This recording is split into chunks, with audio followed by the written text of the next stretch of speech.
My name is Cameron Caskey. I am 18 years old now. After a horrible tragedy at my school, my friends and I came together to try to change the narrative of school shootings. Our job is to protect our country, and if our elected officials aren't doing it, we have to step up. So we came together and started a movement that was very much mobilized by social media. We were tweeting out a lot. We were using our Instagram to connect with other people and show them our messaging in a really accessible way. We didn't really plan to do a social media-based movement. We planned to do a movement, and we didn't even think about what it was like to base it in social media, because that's just how we interact with each other. And it was hard. And over the course of the year, we have been harassed online. I received countless death threats. I received very lewd images in my Instagram direct messages. We were attacked like adults, but we were not defended like kids. I have personally said things online that I'm sure I'll look at as an adult and not be very thrilled about.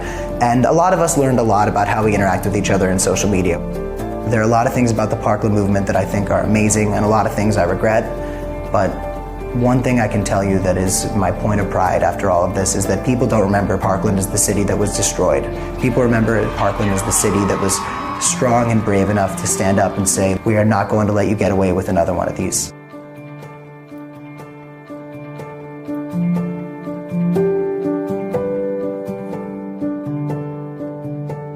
The one lesson I wish I had learned before all of this started was that the internet, while it's not real life, is becoming a part of it. It's all about remembering that the social media exists to supplement personal connections and not replace them. Behind every single account on Twitter, unless they're a bot, there's a human being typing.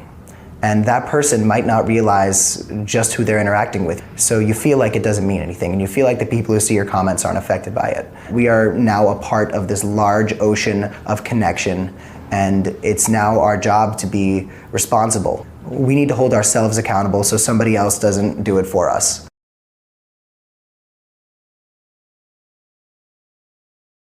I used to look down on people. I put myself on a pedestal, and I encouraged a lot of my friends to do it as well. I treated people who disagreed with me like they weren't as good human beings as I was. I did a town hall debate at CNN. Emotions were high, and just a week ago, people that I loved were killed. I went up and asked my Senator, Marco Rubio, if he would stop taking money from the NRA. Can you tell me right now that you will not accept a single donation from the NRA in the future?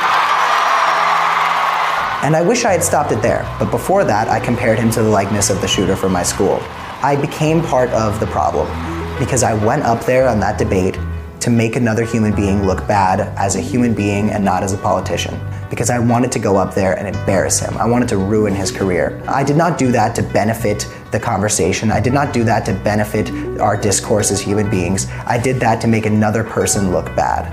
I learned a lesson from it, and I'm thrilled that we went out there, and I'm thrilled that we were able to make this conversation such a national topic. But at the end of the day, I'm never going to do something like that again. That's where we can stop this.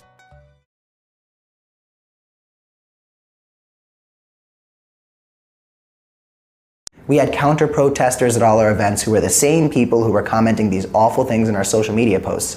When we broke the wall, when we simply just spoke to them and we became humans interacting with other humans, things changed. I was in Texas this summer. I met a man who came up to me, shook my hand, and said, I went after you on Twitter a lot this year. I said some nasty things about you on the internet. But the fact that you're coming up here to this counter-protest really taught me something, because I didn't know that you kids were interested in approaching this like people. He introduced me to his wife and kids who were all out there protesting us as well, and they said they don't know if they want to do this again because when we came up and connected with them, it changed the way they look at it. That left me floored, and that's why it's so important to look at people who disagree with you like other human beings. When people disagree with you on political issues, you have to remember that approaching them like this is your enemy, it's not going to do anything for you. You have to approach everybody in bitterly social and political situations like they're part of the same world that you are. Approach a bitterly partisan topic, but come from a place where you want to learn. You learn the most from the people who disagree with you.